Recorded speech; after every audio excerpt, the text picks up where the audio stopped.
with a heart so bold. Tapping on keys like they made up your soul. Building dreams out of digits, making websites roll. Oh, Austin Code Monkey, working all night. SEO wizard making rankings take flight. From the Texas heat to the neon glow, you're the constant king of the SEO show. Imagine spending $100,000 designing the actual perfect website. Oh, yeah. Right.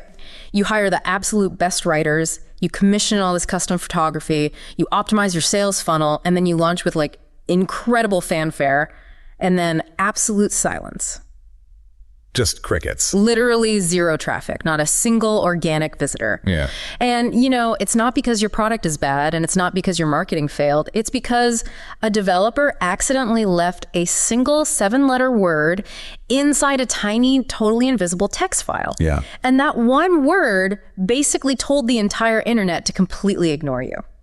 So today, for this deep dive, we are looking at that specific file. It really is the hidden architecture of the web. I mean, most people interact with the internet every single day, right? Yeah. They're clicking links, they're asking AI chatbots questions. Right.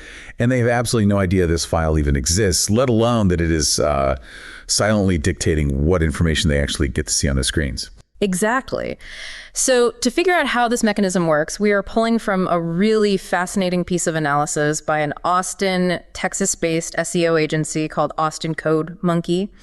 And the article is titled Robots.txt for AI Search Optimization. Which is a great breakdown, by the way. It is. Now, you might be listening to this thinking, robots.txt, that sounds like something buried in the basement of, like an IT department. Why do I care? But stick with us here because the implications affect anyone who publishes a single word online. Yeah, and our mission today isn't just to, walk through the dry technical syntax of web development. No, definitely not. We're looking at a fundamental shift in how information is discovered. Because for decades, as the Austin Code Monkey article points out, this tiny file, this robots.txt, was strictly the domain of developers and like hardcore search engine nerds. Right. It was just basic server plumbing. Exactly. But today it determines how massive AI platforms read, summarize, and potentially co-opt or promote your content. Okay, let's unpack this. What actually is a robots.txt file? And what does it do when an automated crawler shows up at your website? Because to help you visualize this, I usually think of robots.txt as like the bouncer standing at the front door of your website's VIP club. I like that. Right. So when an automated crawler arrives from Google or Bing or OpenAI, the very first thing it does is walk up to the bouncer and ask for the rules. It literally requests yourdomain.com, robots.txt, to read the club policy before it takes another step. Yeah, the visual works as a starting point, for sure. But let's look at the mechanics, because it's literally just a plain text document sitting in the root directory of a server. Just a text file. Just a text file. And inside that document are blocks of text assigning rules to specific bots. So it starts with a line calling out the user agent, which is just the specific name of the bot, like Google bot, followed by a disallow or allow command that lists specific file paths. Wait, if this file is just a text document sitting on my server, what stops like a malicious scraper or some rogue AI bot from just ignoring the bouncer and walking in anyway? I mean, is this a physical lock on the door or is this just an honor system? Oh, it is entirely an honor system. Really? Yeah, that is a critical distinction to make. A robots.txt file does not have a firewall. It cannot physically force a piece of software to leave your server. Wow, okay. It's just a communication layer designed for compliant bots. The legitimate web crawlers operated by major companies like Google, Microsoft, Anthropic, OpenAI. Right, the big players. Exactly. Those companies program their bots to check for the file and respect the rules. A malicious hacker writing a script to say, steal your credit card data, they'll just ignore the file entirely. So it's less of a big muscular bouncer and more of a please keep off the grass sign that only law-abiding citizens actually obey. That's a much more accurate way to look at it. And speaking of how these compliant bots behave, Austin Code Monkey highlights a massive misconception that really trips up a lot of business owners. Oh, yeah. And even some web developers, honestly. It is the crucial difference between crawling and indexing. See, I always assumed those were just two words for the exact same process. Most people do. But structurally, they are two totally separate events. Yeah. Crawling is when a bot actually visits a URL, downloads the code, and reads its contents. Okay. It scans the paragraphs of text, maps out the images, it follows the internal links. But indexing, on the other hand, is when the search engine takes the information it gathered, files it away in its massive database, and makes it eligible to show up in a user's search results later. Oh, I see. Yeah, so a robots.txt file only controls the crawling behavior. It does not directly control indexing. Wait, so if I tell the bouncer to keep someone out, that doesn't mean they won't end up on the guest list anyway. How does a search engine index a page it was forbidden from actually reading? Because it uses context clues from the rest of the internet. What do you mean? Let's say you block a page in your robots.txt file. Googlebot hits the block, reads the sign, and walks away. But out on the broader web, 50 different websites all link back to that blocked URL. Oh, okay. And in the text of those links, the anchor text, they all use the exact phrase, Austin SEO pricing sheet. Google's algorithm looks at that external data and assumes, well, I'm not allowed to see the page myself, but I know exactly what's on it based on what everyone else is calling it. That is wild. It basically builds a ghost profile of your page based entirely on digital gossip. The digital gossip. So the door is locked. The bot can't see what's inside, but because everyone in the hallway is pointing at the door saying, hey, the pricing sheet is in there, Google just puts the door's address in the directory anyway. Yeah, exactly. And this is why Austin Code Monkey stresses that if you truly want to hide a page from the public, say it's a private internal document or some staging environment, Right. you cannot rely on robots.txt. Right. You need specific indexing controls, like a noindex meta tag placed in the actual HTML of the page itself. Ah, I see. Yeah, the bot has to be allowed to crawl the page to read the noindex tag, which then tells it to drop the page from the database.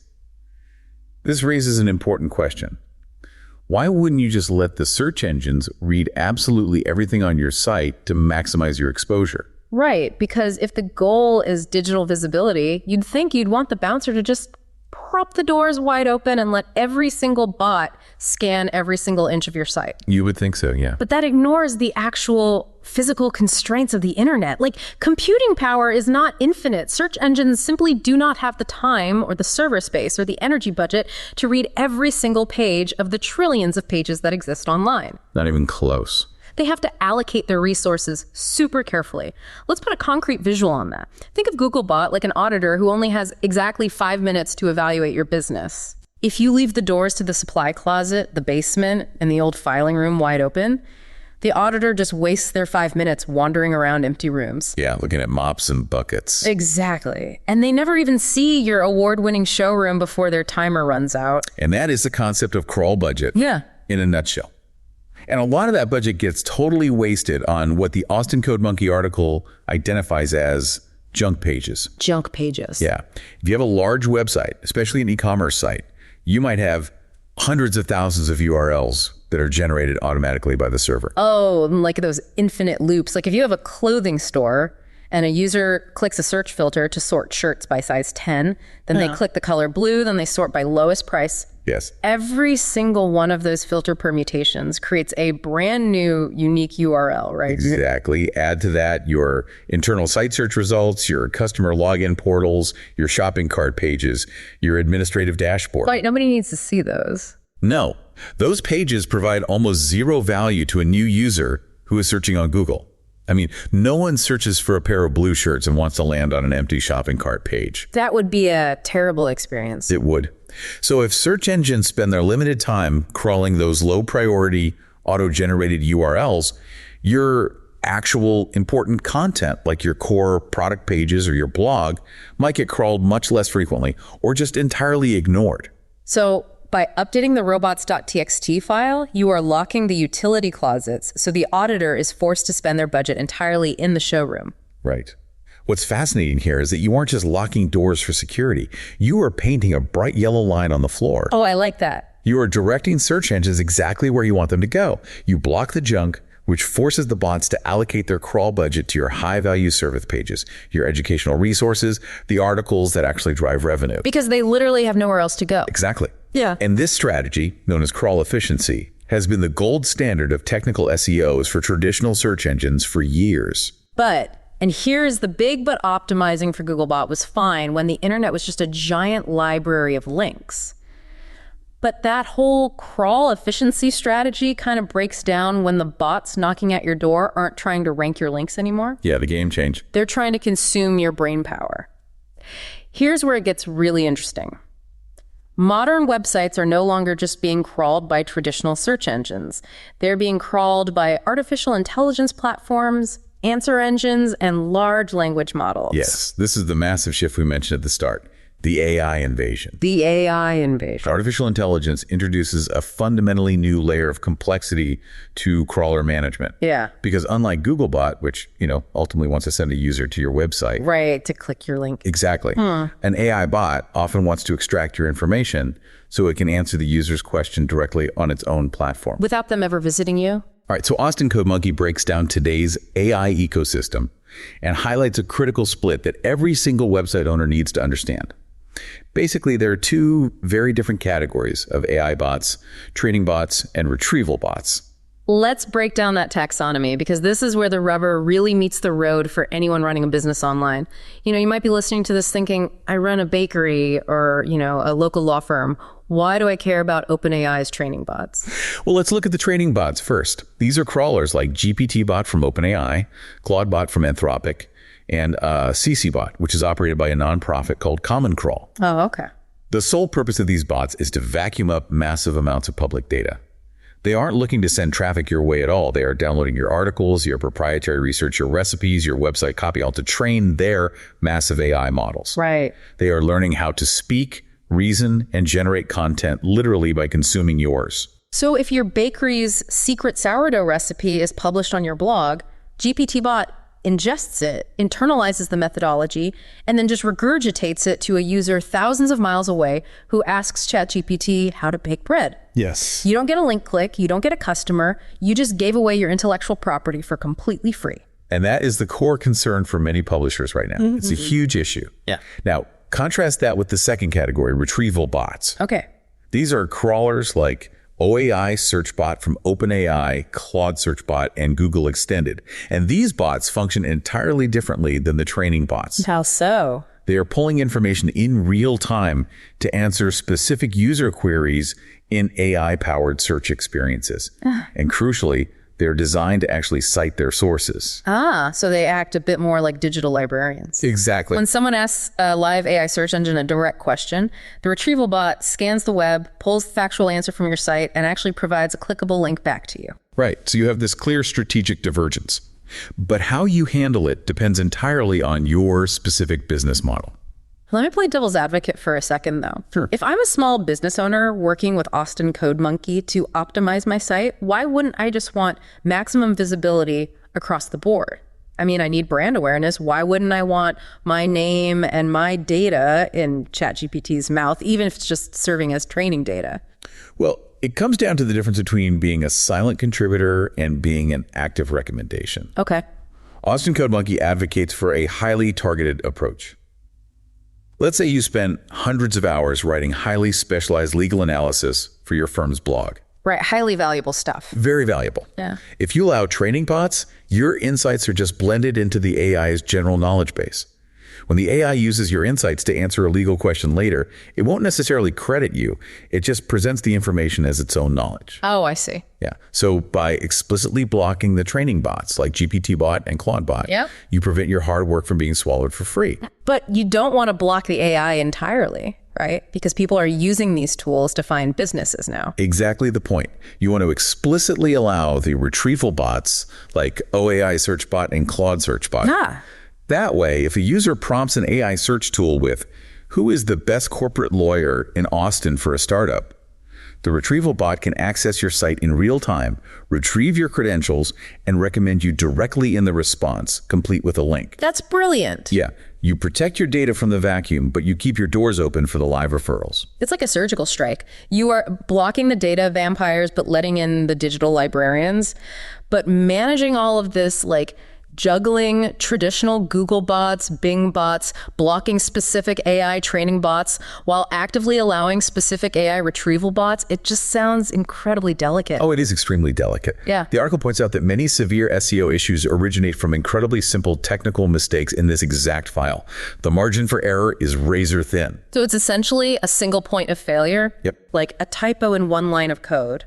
A stray forward / cascades down and literally tells Google to drop you from the search index. I mean, how often does that actually happen? Honestly, alarmingly often. A single forward slash in the wrong place next to a disallow command will tell every single compliant bot to just turn around and walk away. Your site won't be crawled, its updated pages won't be indexed, and your organic traffic can flatline practically overnight. That is terrifying. It is, but it goes further than just accidental lockouts. Another massive error is blocking the technical resources required for a page to actually render properly, specifically CSS and JavaScript files. Wait, why would a developer block those in the first place? Mostly to save that crawl budget we talked about earlier. Oh, really? Yeah, some website owners think, well, the bots only need to read the text of my article to know what it's about, right? So I'll just block the design files and the scripts to speed up the bot's visit. That sounds logical, though. It does. But modern search engines do not just read the raw HTML code anymore. They actually visually render the page, almost exactly like a human using a Chrome browser. Right, because consider the mechanics of that. Google wants to know if your website is actually a good experience for a human. Exactly. They need to check if your buttons are actually clickable, if your pop-ups are super intrusive, or if your text is like way too small to read on a mobile screen. Spot on. And to check all of that, they need the CSS and the JavaScript. If you block those files in your Robots.txt, the bot tries to render the page and just sees a broken, unstyled, chaotic mess of text. Oh, wow. And so it assumes your website is broken for actual users. Yeah. And it will heavily penalize your rankings for having a poor user experience, even if the text itself is perfectly optimized. So you have to let the auditors see the paint and the furniture, not just the concrete foundation. Exactly. What about site migrations? Because I know Austin Code Monkey warns about that transition period when a company is launching a new design. Oh, that is a classic painful mistake.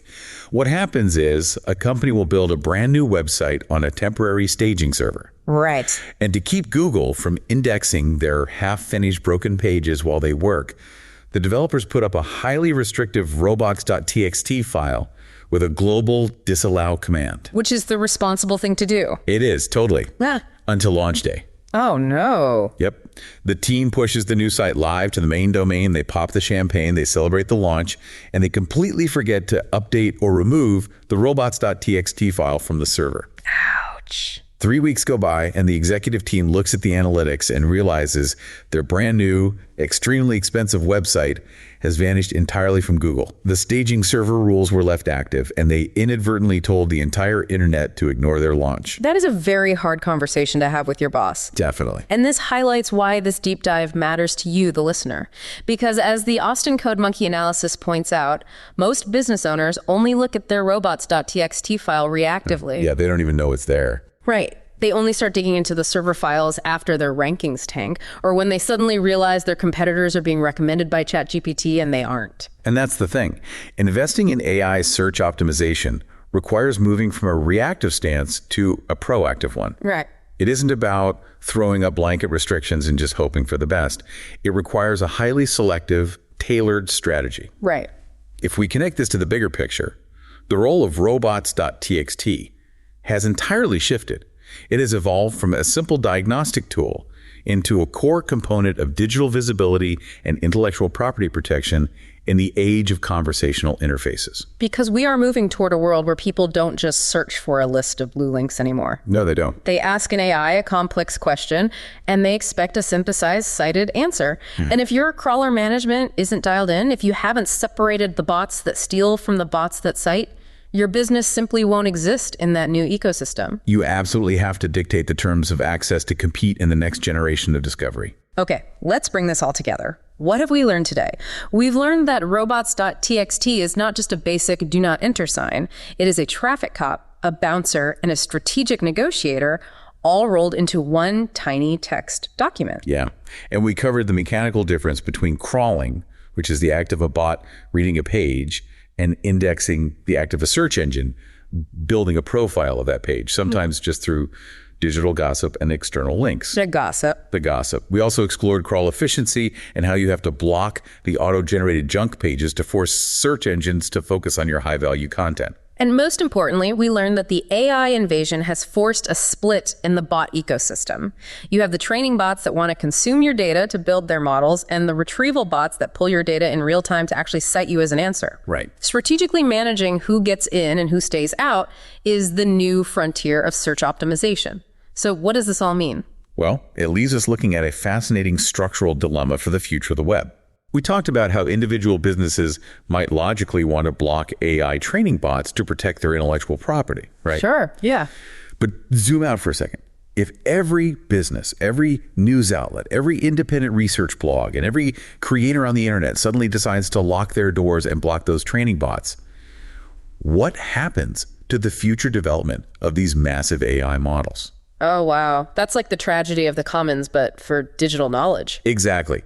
If the open web that initially built these artificial intelligences slowly closes its doors to protect itself, how do these models continue to learn and evolve? Right. And if the decentralized open web is blocked off, whose knowledge and what specific potentially closed off data sets will power the next generation of artificial intelligence? That is a massive structural question to leave hanging. Who controls the future knowledge base? Thank you so much for joining us on this deep dive. We hope this gave you a totally new perspective on the invisible architecture of the internet, the mechanics of how you are actually found online, and how one tiny text file is shaping the future of AI. Keep learning, stay curious, and we'll catch you on the next deep dive. New from the Austin Code Monkey Underground Lab, the Austin Code Monkey AI Review Response Generator. Our SEO chimp got tired of writing review replies, so we built AI. Utilize it for your business because nobody opens their laptop excited to reply to Google, Yelp, Facebook, and TripAdvisor reviews. Visit Austin Code Monkey for more details at austincodemonkey.com. Austin Code Monkey delivers expert web design and SEO services for businesses that want more calls, more leads, and more jobs. Our SEO strategies ensure your online presence keeps growing and bringing in results. For more information, call 737-932-7532 or visit our website at austincodemonkey.com. Austin Code Monkey, working all night. SEO is making rankings take flight. From the Texas heat to the neon glow, you're the code swinging king of the SEO show.